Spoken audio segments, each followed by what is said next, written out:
power on your plate. If you don't know how to walk with stand up as a square, because I have had to learn how to stand up on my square and find my crown. So you women and men want that and deserve to have that kind of respect in their household.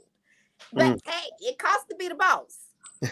Well, Mary. Well, let me just say this. Mary says she's a pit bull in the skirt. I found a picture of a pit bull in the skirt. That is not you, what a ground!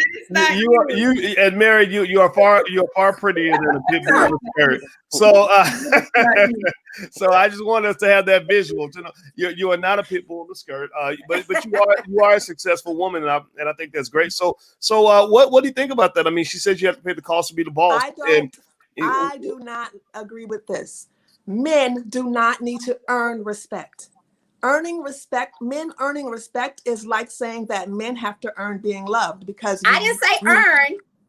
Well, you said that you couldn't respect him unless he was a certain way. Just something that you have. It's either you have it or you don't.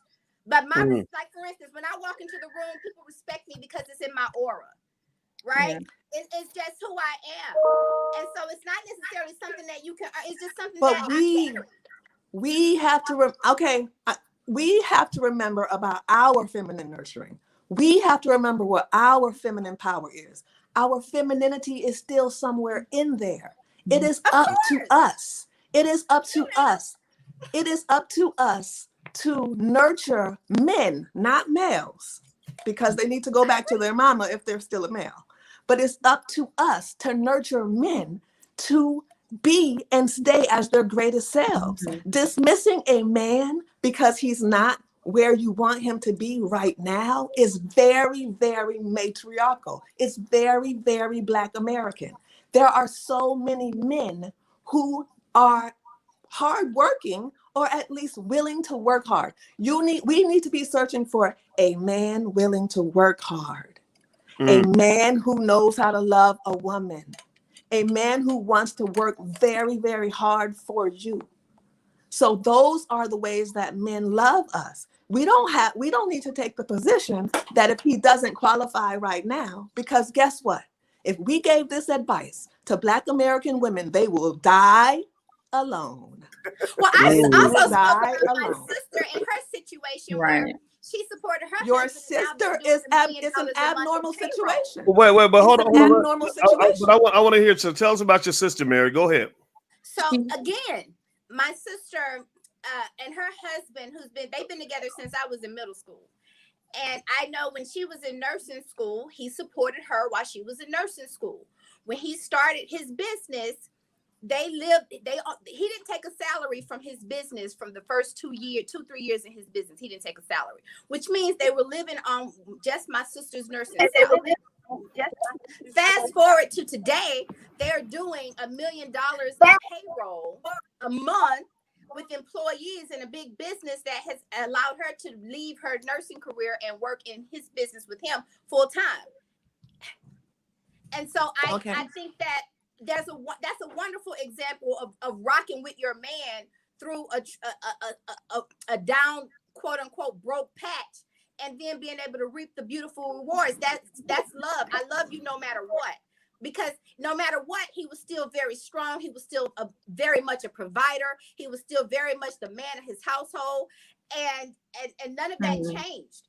And so you're not the provider if you don't pay all the bills. You're not the provider if you don't pay all the bills. So that's what I'm saying. You're contradicting yourself if you say, "Well, we can't tell women to disrespect." No, I'm not. No, I'm not. But then on the other hand, I say, well, look. No, I'm not. Because Black women need to learn to live within the means of the money that the husband is bringing in. I'm not contradicting myself at all. I am the teacher of wife school. Do you really believe that I don't have solutions? I'm not contradicting myself. But is the solution? It's my turn to finish. But wait, I gotta ask you, is the solution? But when you talk about offer something, I definitely want to hear this. So I want to ask you a question too. Is it a one size fits all solution? I think that's a question I would have. That's what I'm trying to say here. It is not a one size fits all solution. It is the love and the bond that two people can come together and share. And once they have the bond, deciding on this is what's best for our household today, this is what's best for our household tomorrow. But if you have a bond that is stuck and unbreakable, then it should be able to ebb and flow through life's ups and downs together. That's a husband and a wife to me. Okay. That's what you want from Okay. somebody. No, Malanga, you have something to say. Go ahead, and then Tia. I saw Tia's hand go. Go ahead, Noma. I know. Okay, class. Raise your hand. I was just gonna offer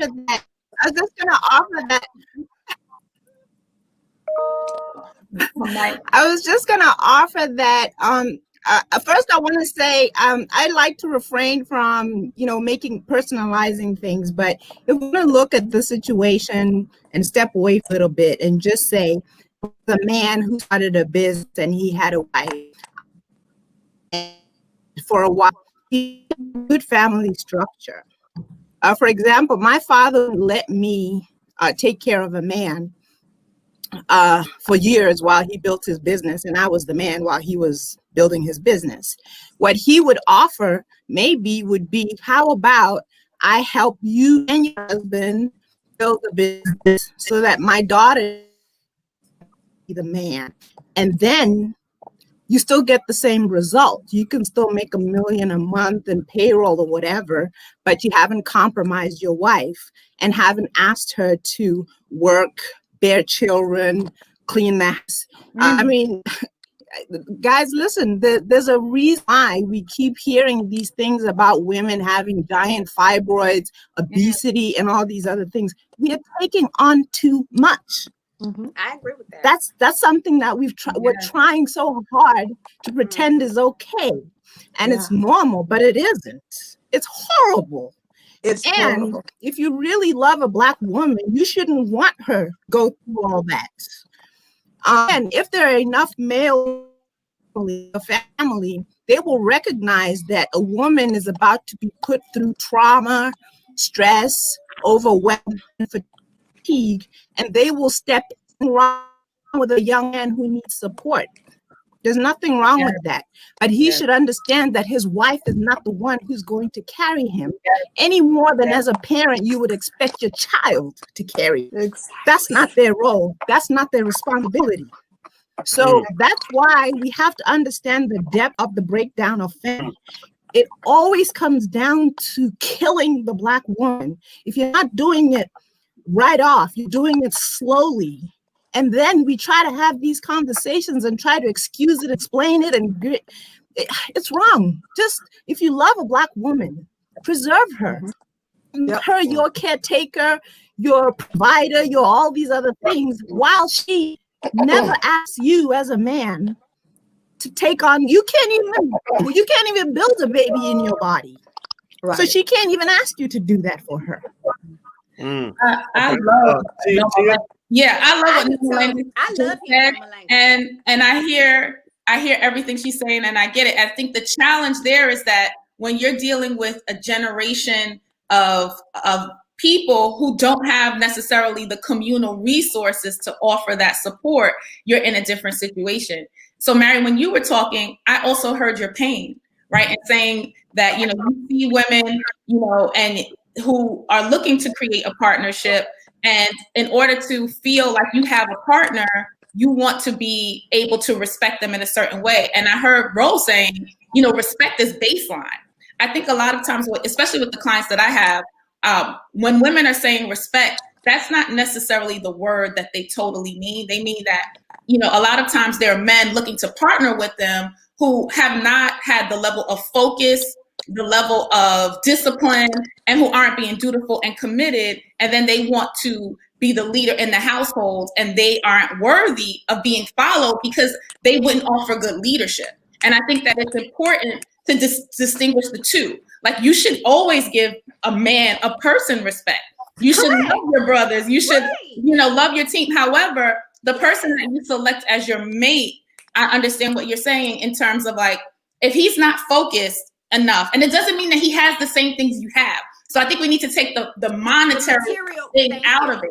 But if he doesn't have the focus to be a partner to you, it is hard for you to say, I should follow him, right? So, but that also means, who am I choosing, right? So I should not choose a man who doesn't love me, who doesn't respect me, who isn't focused enough to be a partner with me and to treat me in a way that's worthy. And I think that that's a really it's a challenge because there are a lot of good guys out there.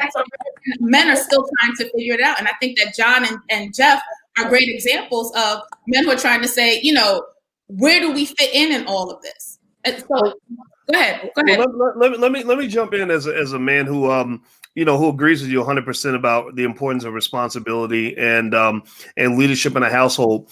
America is just very confusing. I will say that there's a reason why our divorce rates are insane. And our families all ripped up, and it's not just Black people, right? It's a lot of these crazy things we learn from other people.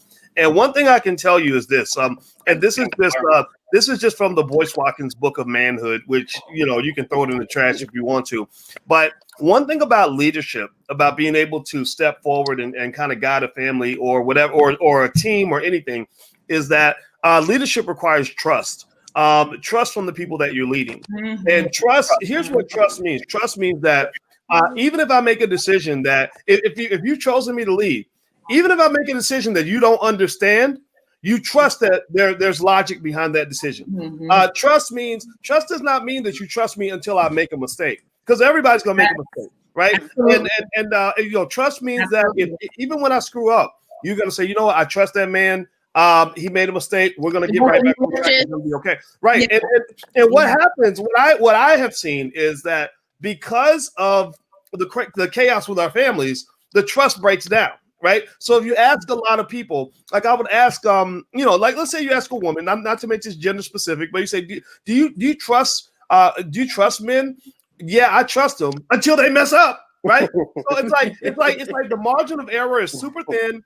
If you are not Superman all the time, the next thing you know, you got a front seat driver who's trying to grab the steering wheel, and you're like, get off the steering wheel, right? And so you have to almost what I would almost say, this is just me jumping in with my 2 cents on this, is if you're a man and you believe what the ladies are saying here, which I think is extremely important, pick a woman who is able to trust you to lead, right? Because some people are so traumatized, maybe because they couldn't trust their daddy, right? So now it's like, I can't trust any man because men will screw you, men will harm you, right? The men you love the most will destroy you, right? So it's very hard to lead. But it's not just the dads too, and I'm not saying that all dads are bad, all dads are good, or whatever. But like to what Noma Lenga said, has the village of men around me supported me and built me up and been a resource. And so that requires a different approach in terms of time and building that muscle and understanding that it's not going to be as simple as, I implicitly trust you, because I haven't had that experience as a collective. Mm-hmm. You know what I'm saying? I think we need to be clear. But you know what? I think the trust has to come in trusting yourself. And I think that especially in Black communities, and I want to say this oversay this again, because I'm going to David Banner's holiday party this weekend. And I remember him speaking one time, and he said, you know what? Black people are so traumatized. We need to lock ourselves in a room and heal. We need self-healing. And so I think that as you learn to trust yourself and your soul and your spirit, I always go back to the soul and the spirit aspect of it. As you heal and grow, then, you got to learn to trust your universe. You got to learn to trust who's vibrating into your experience and giving you opportunities to heal and grow. Right? Isn't that how the relationships work, Miss Relationship Expert? I think that there is so much confusion that we do need to clear some things up. Males are not men. Women should not marry males. Males will bring all types of harm to your life. Males are not reliable. We shouldn't even be referring to males. We should only be referring to men. And men have masculine instincts that makes them need to protect and provide for one woman and her offspring. The other thing that needs to be cleared up is that if you're not married, no man is going to prioritize you, because men reserve their best treatment for their wife. So you need to be clear that we're talking all of this, and people may be confused concerning how this relates to them when they're not married. You don't have to get married, but you need to remember that men reserve their best treatment for their wives. All men covet their wives. And so if you want to ignore that, If anyone wants to ignore that, that's fine. But it'll never work out for you until you qualify to be your wife. You learn that there are not 4 or 5 wife duties, as most American people think, and that there are literally over 100 wife duties that people in America are completely unaware of. It means that we are completely unqualified to be a wife. We're the opposite. We have negative points. And so when we want to battle and have all of these discussions, but in reality, American Black women don't know how to be wives. They literally will ruin a man. And so I strongly suggest that American Black women get proper wife training. Well, okay, it looks like are the American women a little bit offended by what you're hearing here? A little. That's love and encouragement and those support. are shots fired. And I don't know if it's necessary. But I guess we've been doing that all morning, just firing shots at one another as a way to prove our points. And it's just not, it's very unladylike, to be honest. It doesn't, none of this is personal. None of this is personal. This is about what our people need. We don't need to be selfish and think that everything is about us personally. Our people need help. These are not shots fired. These are points to clarify things so that we can survive. We're literally going extinct. It's not personal. I think that what Mary's saying, and I think what some people will feel and some people want, some people like Rose's approach and some people don't. Some people feel like healing and help needs to come from a perspective of more understanding and not feeling attacked, right? So I think the good thing about panels like this is that people get to see different approaches, different ideologies, and pick what works for them. Well said, Ms. Tia. Right, so no, I'm sorry, I don't agree. I'm sorry, I don't agree. We don't get to pick. What works is what works, and what doesn't work doesn't work. I'm just randomly about approaches. I'm not because that's how we go wrong. But I was specifically referring to a sorry, I just want to be clear about that. I don't get to say. I just feel like doing what I feel like, and then say that this is what works. Okay, wait. Okay, wait. Hold on. We got to stop for a minute. All the talk, just so you know, it doesn't get picked up on the computer. When you're both talking at the same time, it literally comes off as jumble. And also, I see 2 guys that are in the room who haven't spoken for a while. And I'm going to I think John, I vote for John and Jeff. They're so polite. Right? So John, what are you hearing? How would you paraphrase what you're seeing right now? John, I need to take a water break. John, let me drink some water. There's a lot. It's a lot of digest. I can see both sides because both sides are making really good points because you have to be careful on what you choose. So that is very true. I mean, we have to be, all of us have to be a lot more to both sides' point, because I think they were saying it, but I don't think they were, maybe they weren't really understanding that they were saying the same thing, but you have to. There are males out there, right? But there are not a lot of males. Just because it's a male doesn't mean that's the male that I need if I'm a woman, so I need a man. And the same thing as a man, there's a lot of women out there, but that's not the woman I need. I need a real woman, so, or females, I need a woman. And, we have to be a lot better with our choices. That is true. Also, the reality, sadly, in America is that a lot of the choices that we have out here are crap. And that goes back to us really need to do the inner work. A lot of us need therapy. A lot of us need to, back to Mary's point, we need to start trusting ourselves more to make better decisions than what we've been doing. I mean, really what it all boils down to, we need to work. We need to work on ourselves and have that flow out and to, again, make better choices, because you can't keep making the same choice and then wonder, why am I in this situation? I can't find anybody, blah, blah, blah, blah, blah. It's just like, well, you keep doing the same thing, expecting a different result. That's called insanity. That's insane. I have 3 kids now. Man, I can't find no good man. Well, what the hell? What's going on? I have 4 different baby mamas, man. These women ain't work. Bro, that's you. That's not them. That's you. Okay, so Yeah. Jeff, Jeff, what do you hear? Yeah, so just to go, it's funny, John. You tuned into Tennessee when you did a little bit of that. But just to remind you, I remember Ro telling us in a panel, you're not a man until you're 35. So John, you're not a man yet. I still got 10 years left. Boy, she only been a man for a few years. But besides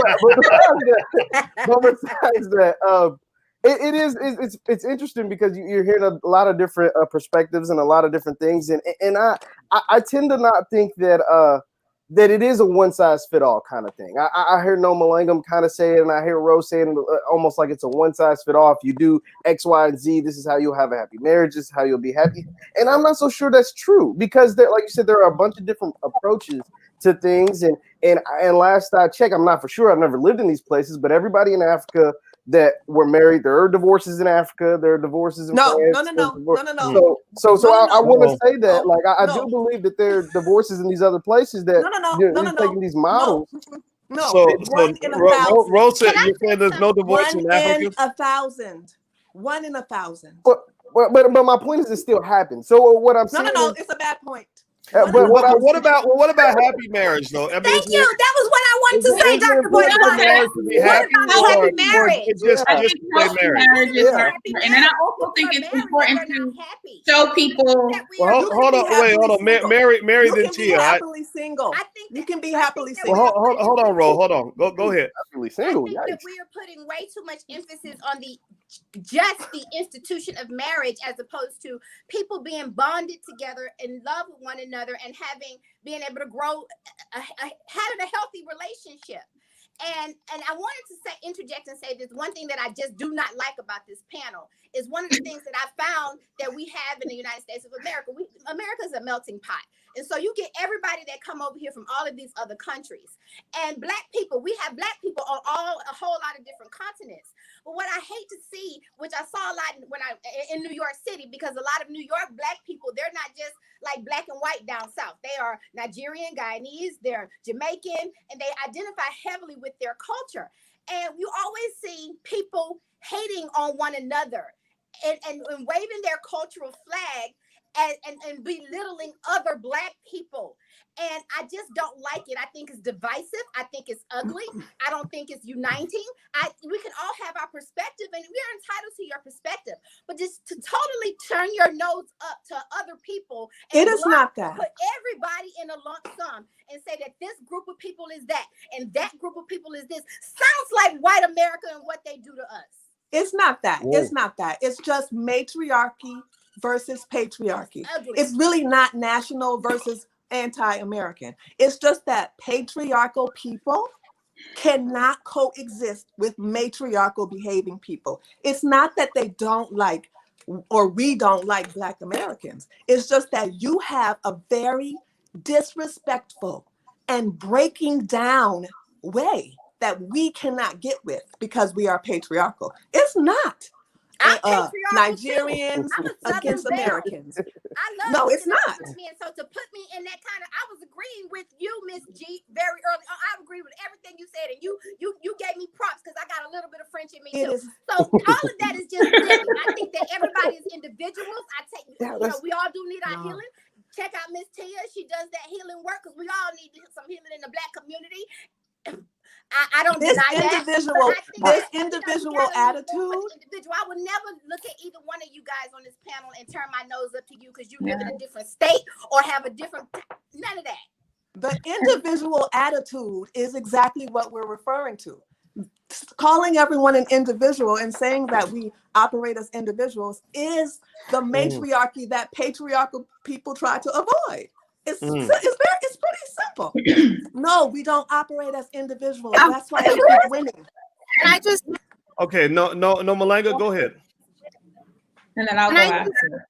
Yeah, and then Tia. Go. Can I just say, I just want to keep emphasizing that it's very, very important to know what works and what has been proven to work, and then look at what hasn't worked and what builds up the mindset and the patterns and so forth of what doesn't work. So to point out something that doesn't work isn't attacking anybody. It's just pointing it out that this worked. And I think how we personalize things is, family is imperfect. You could probably find some skeletons in our family if you dug deep enough, okay?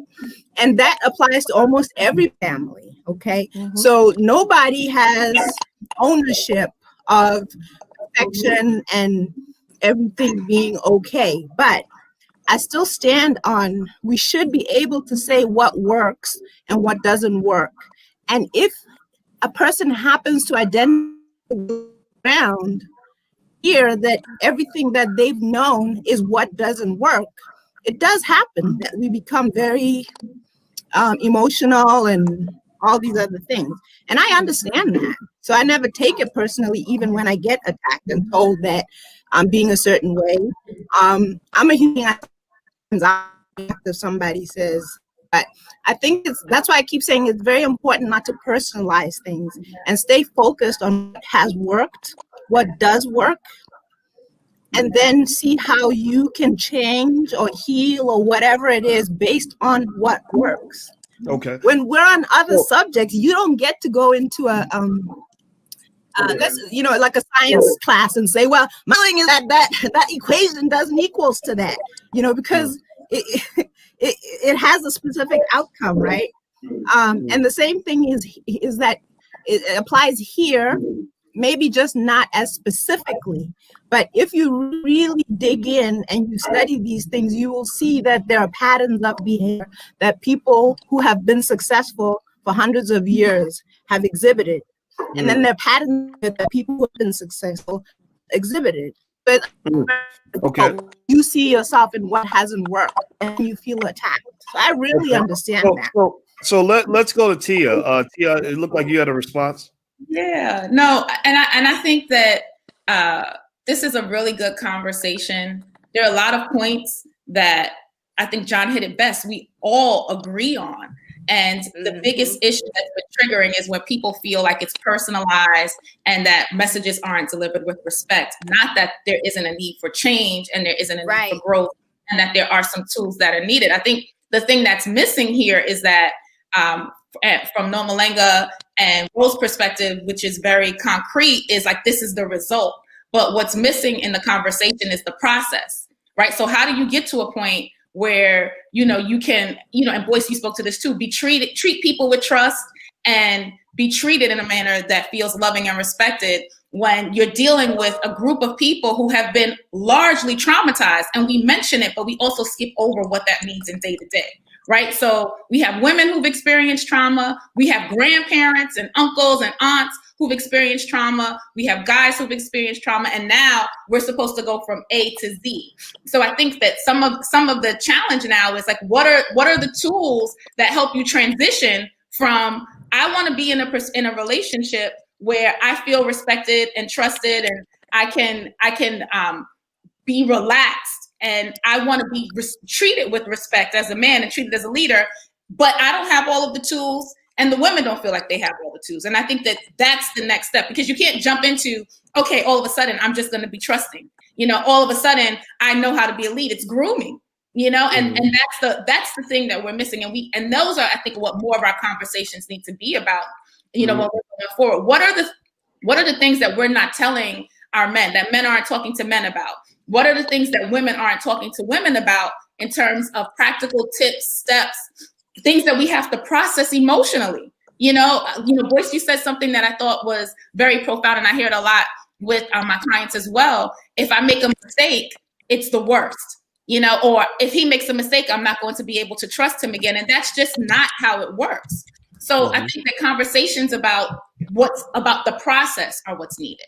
Well, what's funny to me, I'll say this is that I'm still having a hard time figuring out how matriarchy, if you look at the definition of matriarchy is a system that is led by women, and the definition of patriarchy is a system that is led by men. And one of the things I have observed is that it's hard for matriarchy and patriarchy to exist at the same time in the same space. And some of that, from my experience, comes from the fact that men, we're territorial, and the energy you get from us is going to change depending on the situation we're in. So if we're in a situation where we feel like you're competing with us, like you're constantly barking and fighting for territory and power, then at least my reaction as a man, I think a lot of men might agree with this. My reaction as a man is either I'm going to confront you and fight you for power, or I'm going to leave and let you have your territory, not get in your lane. A lot of my guy friends, when I get in the space with another, strong man, we stay out of each other's way or we fight. There is no like nurturing, like, like all that, like that nurturing, protective energy that you would have in a relationship. It only comes if I don't feel like you're trying to constantly be a competitor. But the challenge is that some women. Hold on, let me finish the point. Then I would love for you to respond. I will zip it up. Okay. So I will say that that when dealing with a woman, I will say this, that whole I don't need a man. I want to do what men do. Mm-hmm. I'm just like a man. Anything a man can do, I can do. Why if you do it, why can't I do it too? That's the type of energy that will make a lot of men say, okay, you do you. I'm gonna go home. You got the house, you got the kids, you got the bills, you handle that. I'll show up for sex maybe once every 2 weeks. But outside of that, I'm not here to try to nurture and protect this, because at that point, you're bringing me into a situation that feels like taxation without representation. I don't have any power, but yet I'm supposed to be an accessory to this empire that you're building. Fine. Put your penis on the table. You be the man, and I'm going to just go home. Like, that's what a lot of men do, like, because they don't want to fight you. If you are a barking dog, that's why I was messing with you, Mary, about the pit bull and the skirt thing, because I don't think that's who you are. You're a very sweet lady, but that pit bull kind of thing will make a man either fight you or go away. He's not going to want to nurture you, love you, protect you, and cuddle with you, because you don't cuddle with a pit bull. Nobody cuddles with a pit bull. Go ahead, please, Tia. Mary, I thank you for letting me get that out. Go ahead. What I was saying is part of the processing that I'm talking about is like women don't even always understand that they're doing that. They don't understand that if you grow up in a situation where you have to, provide for yourself emotionally, financially, and then you're looking to partner, how do you turn that off? And that's all I want to say. Like, women don't understand, but that's why I think pushing you away. But so how do we get people to be more mindful? How do we have those conversations without insulting each other? How do we make room for error and say we still want to be committed and grow? Because I feel like this is a person who is of value, right? And who I can build with, but she has issues, he has issues. I also don't want to make it seem like, go ahead. Mary, go ahead. Well, and that's where I feel like a man who is in his patriarchy, so to speak, he's no match for his queen. A woman will naturally, it's like big fish will always eat little fish. And if you're a woman and you can't eat little fish, then maybe that fish is too big for you. I understand that. See, my bark might sound like a bark to a little boy, but to a man that's my king, my bark don't. It sounds like eek, eek, eek, eek, eek. Come here, boo. Come here, boo. Let me come here. And so for me, that's why I like my men to be, to embody. I need a king that's king enough for this queen. I can't help I'm a big queen. I need a big king. And so I think that's where the roles come in. That's where you find someone who's compatible to you. But I also think the challenge, Mary, is the bark that you have in one aspect of your life isn't necessarily the bark you need to have in another aspect. The bark that you have because you've been trying to protect yourself. Okay, that's all. That's the one I'm talking about with the bark there. Okay. The black bull of Wall Street will never say it's a bark there. There's no bark there. He laughs if I tell him other people think I bark. It's funny to him because he don't see bark in me at all. Okay. And so that's where I say when someone is your king and king enough for you, you fall into your feminine, beautiful role, because we in America, black women, we are very feminine. We can fall into that role. It's very natural. Ro is shaking her head. Ro and then Jeff. Okay, go ahead, Ro. I just want to say that Black American women are having a battle and a dominance problem. We have solutions for that. Y'all need to girl down. This is too much. All of this barking and you need somebody who can handle you. People handle lions.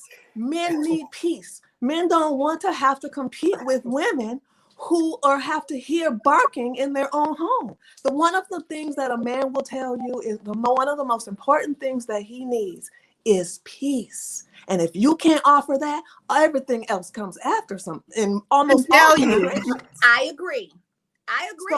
So, seriously, I find myself coming to these panels and my voice gets overused. I'm talking louder than I ever do in any other aspect of my life because I have to try to be heard over everyone else here. I'm getting exhausted. My femininity is getting tapped into. It is not normal to have these abrasive. It's not normal to have these abrasive conversations and women who don't have filters on their mouths. We all should be thinking before we speak. We need logic. We need to be able to understand that maybe we were not raised to speak with logic. Maybe we're responding because a lot of us are in this position because we were not raised by men. And when you're raised by a man, and you know that you have to think before you speak. You need to speak logically. You need to be serious about not saying the wrong thing. But it is also imperative for us to not get our feelings hurt when we're discussing the truth connected to solutions. So I understand it's not connected to solutions, but if we're discussing the truth connected to solutions, then that needs to be okay.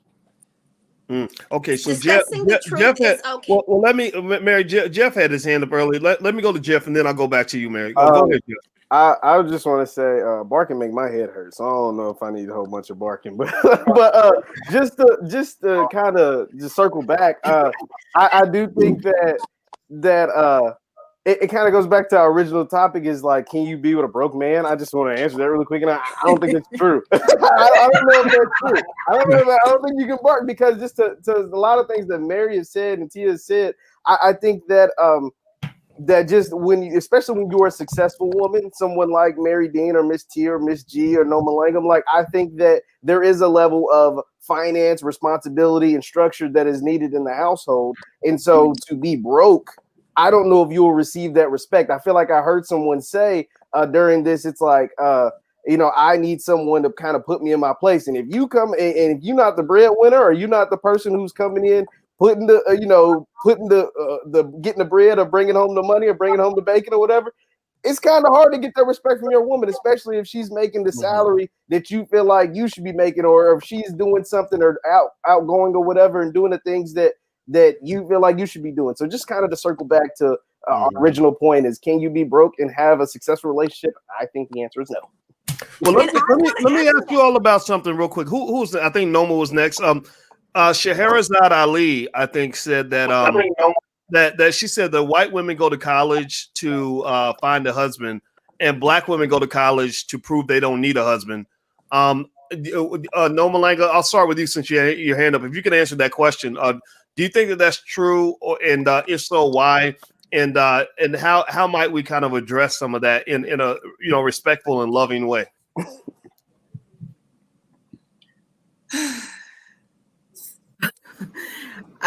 Well, it actually is true, and it goes back to your point, Boyce, of talking about that trust. The unfortunate thing about, I keep having to mention, I've lived in America since I was 19 years old and married an American, so I'm not entirely unaware of the American experience, okay? But the truth is that it goes back to your point about trust. Women from other cultures have the luxury and the privilege of coming from families where they've always seen men that they can trust. Maybe not always, but most of the time. So when they go to college, they're going to look for that man and then trust him. And then when you come from an environment where nobody's trustworthy, I'm number one. If I don't take care of me, it's over for me. You're not going to go into college or into anything with the same idea as somebody who has had the privilege of knowing that they can trust the men around them to take care of them. So yeah, she's right. for the most part. I did want to add just one more thing to Rose's credit, that, Rose, she has a whole page, maybe two, maybe a lot, because I read Rose's book. And she specifically gives you a checklist. If you're a man, this is a woman who can be a wife. And if you're a woman, this is a man who can be good partner, right? So I actually checked this list. And when I've seen really healthy families and relationships and husbands, that list, if the 100 or above or whatever it is, and when you break down and a lot of dysfunction and craziness, they can't even get 5 out of those 100 things. And I think that's where we can take the conversation, is just get serious about understanding what is good and right and works.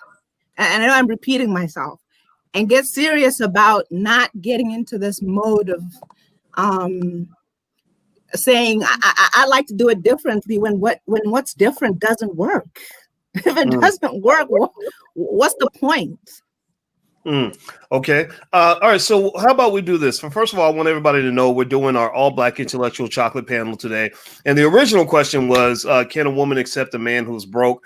And we went into a little bit of everything. We went through the whole love universe because our panelists are so smart and they have such a great array of opinions. And everybody, if you're watching, if you could hit the thumbs up button, share, subscribe, hit the notification bell. That's very important. We're building Black media here because, as you guys can see, when Black people have a conversation, it's a different conversation than when white people have the conversation, or when they pick the Black people to get to have the conversations. I think it's very important for us to get our own ideas. So if you agree with that, please hit that thumbs up button. Please hit the notification bell so you'll be notified when we go live. Also, don't forget that we also support Black love, Black wealth, etc.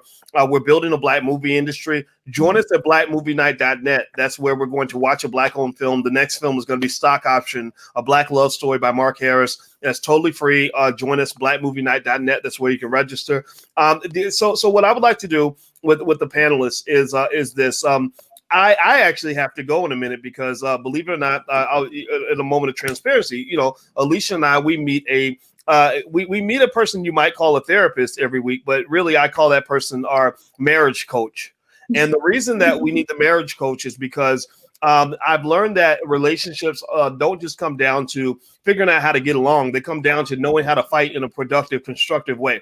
So when you have conflict, you have disagreements. There's ways you handle the conflict in a productive way. There's ways you handle it in a destructive way. So we try to learn how to manage our conflict. Right. And that's a real thing. A lot of people go through that. And so I'd like every panelist, starting with Jeff Lighty Jr., if you could maybe in 60 to 90 seconds, give kind of a final thought so that you can let us know what you learned and what we can walk away with that's going to help all of us become better people. So starting with Jeff, what say you, my friend?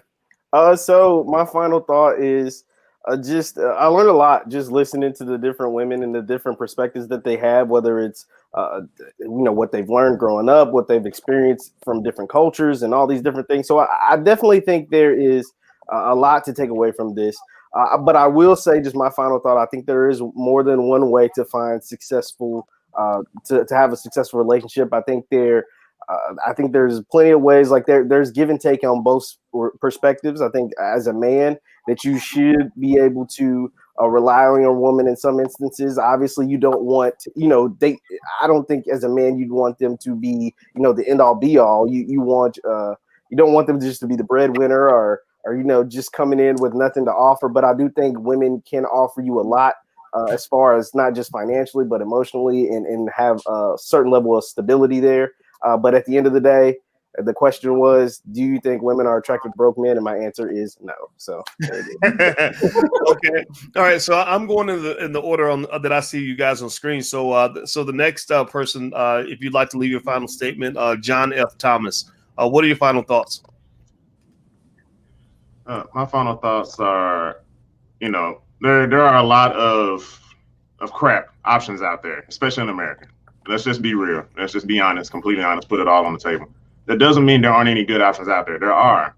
But because of the crap options, we have to start making better choices be more selective of who we talk to. And also, sometimes, you know, you have to turn it inwards, because a lot of times we critique out, but what do we really critique in, and just like really evaluate on the inside? Like, maybe, is it me? Is there something that I can improve on during this time being while I'm not talking to anybody? Maybe I need to listen more. Maybe I need to work on find out what I love to do. You know, just all these different things. And maybe I need therapy. A lot of us need therapy. So actually, it's funny that Boy said that I'm going to be talking to a consultant later on, so we can, and it's a Black woman, because I want to talk to somebody Black to understand my Black issues.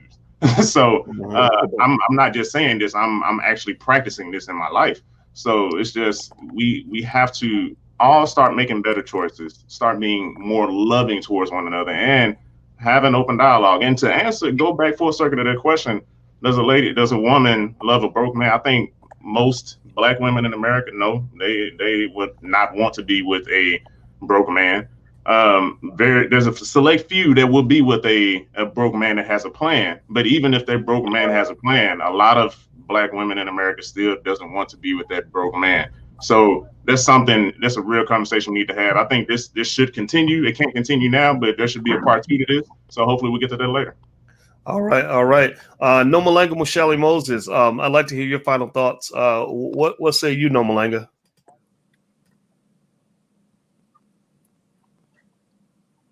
I think it's important to understand that when a woman says that she doesn't want to be with a broke man, and as I said, I look at broke as something that's temporary, and oftentimes broke is the stepping stone to actual wealth and long sustaining success and wealth.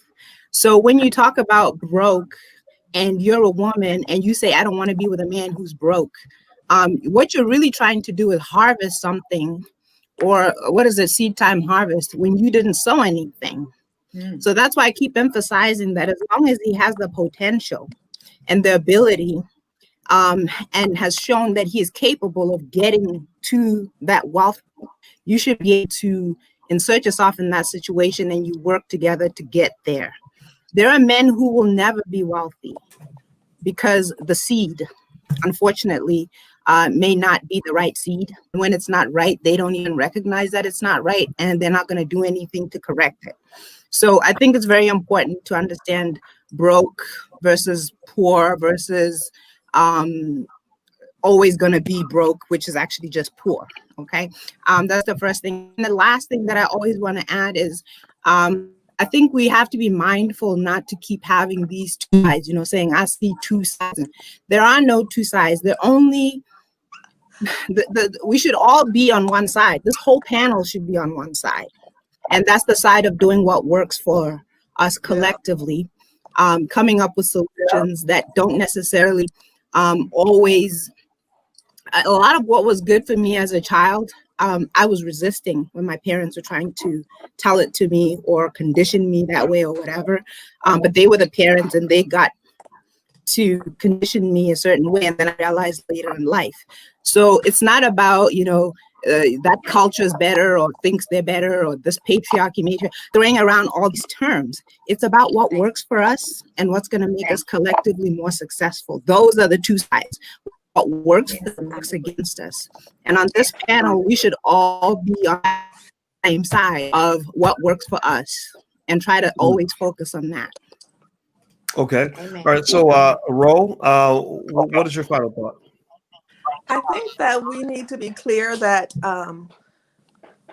we don't need to be trying to fix broken men. However, we should understand that there is a difference between a broken man and a man who's not financially successful. If you are seeking to marry a man, he should at minimum have the ability to take care of himself. And if Black American women are trying to find suitable husbands, they're going to be looking at men who are in only this. So many men are going to be just in this category, able to take care of themselves. They can call that broke if they want to, but what I see is potential when a man is able to work hard, if he has the passion to do so. All men need to be needed. There's not one actual man on earth who doesn't need to be needed. So if you're going to try to understand men, you're going to have to dig deep and understand that taking away a man's ability to be needed is never going to work in your favor. You're going to emasculate him and he will hate you. There are so many men who have taken money from their wives to try to improve themselves. And I promise you, they hate them later. They hate them. So let's be very clear. There are steps that we can take.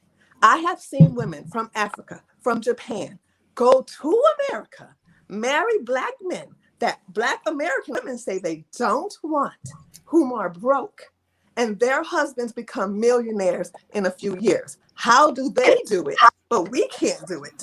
The reason is because they take specific steps. They fall back. They focus on the home. They leave a situation where there is no way for the man to do anything but man up.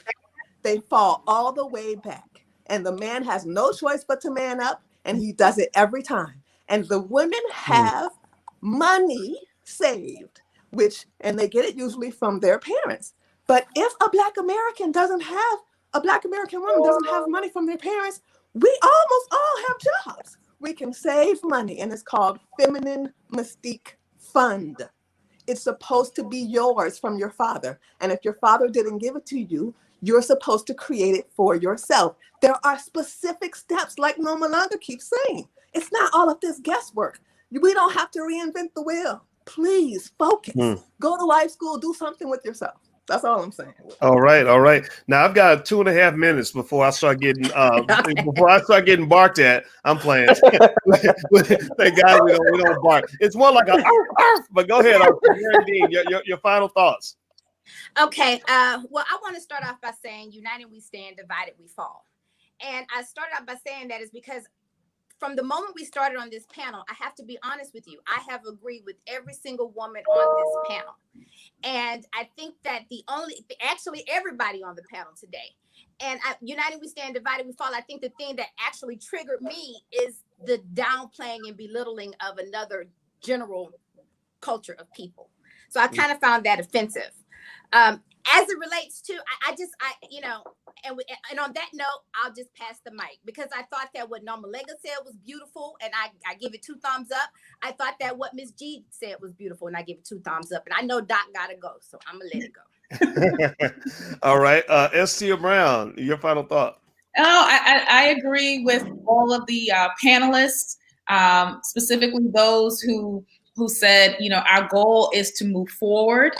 And we do that by looking at the tools to create healthier relationships, not just in our households, but in our communities, so that we can have communities of couples who can offer emotional, financial, and all of those levels of support so that we can build and make things better for our next generation. To answer the primary question about broke men, I think I disagree with the guys there. I think that there are a lot of women who are with broke men. And it's problematic, not because they're financially broke, but because they aren't focused and they don't share values and they aren't in a position mentally or emotionally to put them first. And that doesn't necessarily have to do with whether or not they have money, right? That has to do with, it could be a rich guy who's broke, it could be a poor guy who's broke, but we really just need to focus on aligning with people who have our values. And if we're looking to move forward in a committed relationship, make the commitment. All right. I would like to ask everybody watching if you could do me a favor and give a digital round of applause for our all Black intellectual chocolate panel. We do these panels all the time. They're either about 8 in the morning or 8 at night, 8 p.m. Eastern. So you should join us. We have really great conversations, and just thank everybody for all the great work that they did today. And also hit the thumbs up button, share, subscribe, hit the notification bell, because that's really important. We're building Black media. We need your help. 2 things happening. 1, Black Movie Night is happening tonight. So the conversation continues tonight. We watched the movie Stock Option by Mark Harris, but there are other movies. There are other great Black movies by Black filmmakers. We do Black Movie Night all the time, so you should definitely join us. The second thing is this weekend, if you're interested in real estate, we're doing the Black Real Estate Weekend.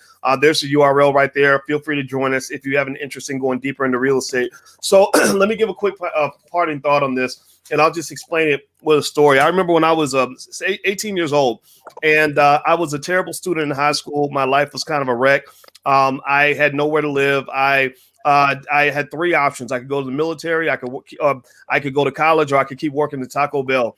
Even though I wasn't college material, I went to college anyway. And the reason I went to college was for one reason. And the one reason was I didn't want to be broke. I did not want to be poor. I did not want to struggle financially. And why I felt that way for a couple of reasons. One, because I had a daughter. My girlfriend, we discovered this thing that this secret thing that we discovered alone. No one else knew about this, called sex. And so when we discovered this thing, we found out there's another side to sex called pregnancy. So I was 18 years old with a newborn baby, without a pot to pee in. I mean, I had no money, no nothing, no anything. So my number one goal, my only obsession at that point was to not be broke. They said, "What do you want to major in?" I said, "Well, what's finance?" They said, "Finance is money." I said, "Okay, I want to major in that because I don't want to be broke." And why I felt that way? Because of my daughter. Number one, I did not want to feel the disappointment that comes with not being able to take care of your child. Number two, I had a father. I had something a lot of our kids don't have, which is a dad. And my father, just through example, has shown me that a man can't. It's hard for him to really be a man if he can't show up with the ability to provide and protect. And a big part of that in a struggling economic community, a community that struggles economically like ours, is the ability to provide money, put money on the table, put food on the table, right? So I will just say that there's a reason why men chase after that. This is the reason goes back tens of thousands of years. There's a reason why women are attracted to that. It goes back tens of thousands of years. I don't think we're going to ever change that programming. The only time women don't care about money that I've seen is when they have so much money that money doesn't matter anymore. Then they start chasing other things, right? So I would just say my thought is that you want to think about the financial side of the relationship. Be honest with yourself about that. Find a partner who's equally yoked, who will grow with you, who will also understand what you might be going through. And also, if you have a man that's prepared to lead and has his stuff together, support that, right? And also, there's still space for women to roar and do whatever they want to do. But I think that we have to get out of each other's way to a certain extent in order for our families to make it. So that's my 2 cents on the issue. Go get your money, go be successful, go be free, go be strong, and that will make you more attractive. So thank you very much to the panelists. I will be reaching out to all of you very soon, and let me get out of here because I hear a little arf in the other room. So take care, everybody. Love you. I'll see you soon. Bye-bye. Bye.